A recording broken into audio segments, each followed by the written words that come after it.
السلام علیکم ورحمۃ اللہ وبرکاتہ۔ محترم سامعین، امید ہے کہ آپ بخیر و عافیت ہوں گے۔ آج آپ کی خدمت میں انتہائی اہم وظیفہ اور دعا یعنی درود شریف کا وظیفہ پیش کیا جا رہا ہے۔ محترم سامعین، درود شریف کی فضیلت، اہمیت اور بزرگی بہت بڑی ہوئی ہے۔ قرآن مجید کی تلاوت کے بعد سب سے بہترین عبادت جس کو قرار دیا گیا ہے وہ درود شریف کا وظیفہ ہے۔ اللہ تبارک و تعالیٰ قرآن مجید کے اندر فرماتے ہیں، اعوذ باللہ من الشیطان الرجیم، ان اللہ وملائکتہ یصلون علی النبی یا ایہا الذین آمنوا صلوا علیہ وسلموا تسلیما، یعنی اللہ اور اس کے فرشتے نبی صلی اللہ علیہ وسلم پر رحمت بھیجتے ہیں۔ اے ایمان والو، تم بھی اپنے نبی پر درود بھیجو۔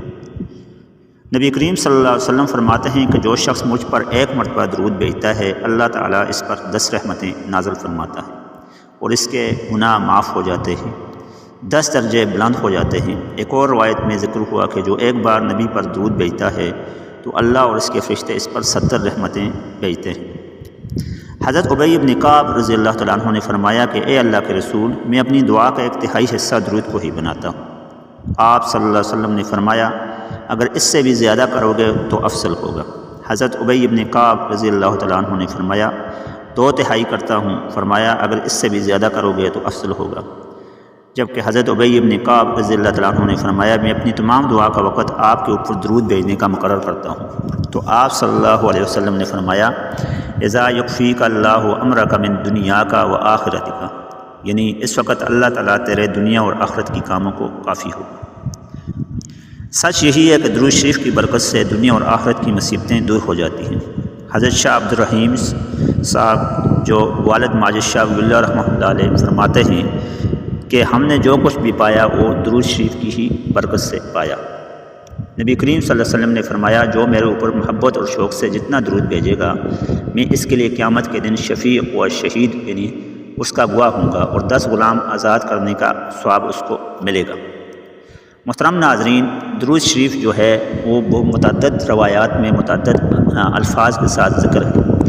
بہرحال جو درود ابراہیمی ہے اسی کو وصوف کیا گیا اور اسی کو ہم نماز کے اندر پڑھتے ہیں، جس کا درجہ بہت بڑا ہوا ہے، جو کہ درود ہم نماز کے اندر عام طور پر معمول کے اندر پڑھتے ہیں۔ یعنی درود شریف کے سیغے مختلف وارد ہوئے، بہرحال وہ سیغے اور الفاظ و کلمات جو کہ ہم نماز میں پڑھتے ہیں اس کا بہت اجر و ثواب ہے۔ اور اس کی بھی ایک وجہ یہ ہے کہ اس میں ہم نبی کریم صلی اللہ علیہ وسلم اور ان کی آل پر درود و السلام بھیجتے ہیں اور ساتھ ساتھ حضرت ابراہیم علیہ السلام کی آل پر درود و السلام یعنی سلامتی بھیجتے ہیں۔ محترم ناظرین، ایک اہم نقطے کی بات یہ ہے کہ درود شریف کو ذکر کرتے وقت ہم حضرت ابراہیم علیہ السلام پر درود شریف کی جو سلام بھیجتے ہیں اس کی جہتیں جو ہیں وہ 2 بیان کی جاتی ہیں۔ جب نبی کریم صلی اللہ علیہ وسلم معراج شریف میں تمام نبیوں نے السلام علیکم کہا مگر آپ کی امت پر سوائے ابراہیم کے کسی اور نبی نے اسلام نہیں بھیجا۔ نبی کریم صلی اللہ علیہ وسلم نے اس احسان کے بدلے میں اپنی امت کو ارشاد فرمایا کہ جب میرے اوپر درود بھیجو تو حضرت ابراہیم پر بھی درود بھیجا کرو۔ اس کی ایک جہت یہ بھی ہے کہ حضرت ابراہیم علیہ السلام جب بیت اللہ شریف کی تعمیر سے فارغ ہوئے تو سب گھر والوں کو جمع کر کے بیٹھے تو آپ علیہ السلام نے یہ دعا فرمائی اللہم من حج ھذا البیت من شیوخ محمد صلی اللہ علیہ وسلم فإنہ منی السلام، یعنی یا اللہ جو محمد صلی اللہ علیہ وسلم کی امت کے بوڑھوں میں سے اس گھر کا بھی حج کرے تو اس کو بھی میرا سلام پہنچا دے۔ اس پر سب اہل بیت نے آمین کہی۔ پھر حضرت ابراہیم علیہ السلام نے دعا فرمائی اللہم من حج ھذا البیت من سنون امت محمد صلی اللہ علیہ وسلم من سنون امت محمد صلی اللہ علیہ وسلم فإنہ منی السلام فقالوا آمین، یعنی الہی امت محمدیہ کے ادیڑ عمروں میں سے بھی اس گھر کا جو حج کرے گا اس کو بھی میرا سلام پہنچ دے، تو سب نے آمین فرمائی۔ محترم ناظرین، یہی وجہ ہے کہ ہم جب بھی درود پڑھتے ہیں درود ابراہیمی کے اندر ہم نبی کریم صلی اللہ علیہ وسلم اور ان کی آل پر درود السلام بھیجنے کے ساتھ ساتھ ہم حضرت ابراہیم علیہ السلام پر بھی درود السلام بھیجتے ہیں، جو کہ نبی کریم صلی اللہ علیہ وسلم کی وصیت کے عین مطابق ہے۔ درود شریف کے جو ہیں وظائف اور درود شریف کے فوائد بہت بڑے ہوئے ہیں، گویا کہ ہمیں ہر کام کے اندر بطور وظیفہ درود شریف کو استعمال کر کے ہم اپنے لیے آسانیاں چن سکتے ہیں۔ وہ مقامات جہاں پر درود شریف کو پڑھنا افضل ہے وہ مختلف کتب میں وارد ہوئے، چند مقامات جو کہ ہم آپ کو بتاتے ہیں ابھی، جو کہ پڑھنا بہتر ہیں۔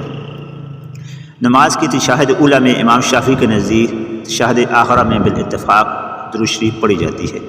قنوت کے وقت بھی، قنوت کے آخر میں بھی آپ پڑھ سکتے ہیں۔ نماز جنازہ کی دوسری تکبیر میں ہم درود شریف پڑھتے ہیں، خطبہ میں ہم درود شریف پڑھتے ہیں، مؤذن کی اذان کے جواب کے بعد یعنی اقامت کے وقت بھی ہم درود شریف پڑھتے ہیں۔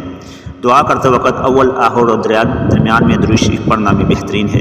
اسی طرح مسجد میں داخل ہوتے وقت، مسجد سے باہر نکلتے وقت، اسی طرح صفا مروہ کی پہاڑی پر جاتے ہوئے، کسی مجلس میں ہوں تو ہم کسی کام کا یا کسی محفل کا ابتدا اور آخر درود شریف سے کریں تو بہتر ہے۔ نبی کریم صلی اللہ علیہ وسلم کا نام مبارک، اسم مبارک سنتے ہی درود شریف پڑھنا گویا کہ واجب ہے، فرض ہے۔ لبیک سے فارغ ہونے کے بعد درود شریف پڑھنا چاہیے۔ ہجرت اسود کو بوسہ دیتے وقت، بازار میں جاتے وقت درود شریف پڑھنا چاہیے۔ رات کو سو کر کھڑے ہونے کے وقت پڑھنا چاہیے۔ قرآن مجید ختم کرتے وقت درود شریف پڑھنا چاہیے۔ رنج و علم کے وقت درود شریف پڑھنا چاہیے۔ یعنی بہت سے مقامات ہیں۔ جمعہ والے دن اسی طرح مسجد کے پاس سے گزریں یا مسجد کو دیکھیں تو درود شریف پڑھیں۔ اسی طرح نبی کریم صلی اللہ علیہ وسلم کے نام مبارک لکھتے وقت نبی کریم صلی اللہ علیہ وسلم نے خود فرمایا کہ جو کتاب لکھنے میں میرے اوپر درود بھیجے گا تو فرشتے ہمیشہ اس کے لیے استغفار کرتے رہتے ہیں جب تک میرا نام اس کتاب میں رہے گا۔ صلی اللہ علیہ وسلم دائما سبحان اللہ، کیا شان اور عظمت اور نعمت کبرائی پائی ہے کہ نعمت کبرا ہے کہ آپ صلی اللہ علیہ وسلم کا نام قیامت تک کے لیے ہمیشہ ہمیشہ کے لیے روشن رہے گا۔ اسی طرح صبح و شام ہمیں درود شریف پڑھنا چاہیے۔ گناہ سے توبہ کے وقت درود شریف پڑھنا چاہیے۔ محتاجی سے بچتے وقت درود شریف پڑھنا چاہیے۔ منگنی اور نکاح کے وقت جب بندھن ہو رہا ہو اس وقت درود شریف پڑھنا چاہیے۔ وضو کے وقت درود شریف پڑھنا چاہیے۔ نمازوں کے وقت میں درود شریف پڑھنا چاہیے۔ ہر کام کے ابتدا اور آخر میں درود شریف پڑھنا چاہیے۔ گویا کہ کوئی موقع ایسا نہیں ہے جس میں درود شریف سے ہمارا عمل خالی ہو۔ محترم ناظرین، یہی وظیفہ ہے، یہی دعا ہے، یہی استغفار ہے، یہی کبریائی ہے، یہی نعمت کبرا ہے، یہی نعمت صغرا ہے۔ ہمیں اٹھتے وقت، جاگتے وقت، سوتے وقت، ہر عمل کے وقت ہم اگر درود شریف کو اپنا شعار بنا لیں گے تو حضرت شاہ محدث دہلوی رحمۃ اللہ علیہ کے قول کے مطابق کہ ہم جو کچھ بھی پائیں گے اسی درود کی نسبت سے ہی پائیں گے۔ ہمیں چاہیے کہ ہم اپنی بساط، طاقت اور ہمت کے مطابق اس کا ورد کریں، دوسروں کو بھی اس کی تعلیم دیں، اور درود شریف پڑھتے وقت اس کا طریقہ کار یا اس کا وقت، اس میں تو اختلاف ہو سکتا ہے، لیکن درود شریف کے پڑھنے میں کسی قسم کا اختلاف یا اس کی اہمیت یا اس کی فضیلت سے کسی کا بھی انکار نہیں ہو سکتا۔ امت محمدیہ کے ناطے ہمارا یہ فرض بنتا ہے کہ ہم درود شریف پڑھیں، اپنے آباء و اجداد بزرگان دین کو اس کا ثواب بخشیں، اپنے آپ کو اس کا ثواب بخشیں، اپنے والدین کو اس کا ثواب بخشیں، نبی کریم صلی اللہ علیہ وسلم پر ہر لمحے اسلام اور درود بھیجیں تاکہ ہمارا اسلام ان کو پہنچے اور ان کے در سے ہمارے لیے رحمت کی اور دعاؤں کی برسات ہو۔ امید ہے کہ آج کا وظیفہ آپ کو اچھا لگا ہوگا۔ بہترین وظائف کے لیے ہمارے چینل کو لائک، سبسکرائب اور شیئر کیجیے گا۔ حاضر ہوتے ہیں کل ایک نئے وظیفے کے ساتھ۔ السلام علیکم ورحمۃ اللہ وبرکاتہ۔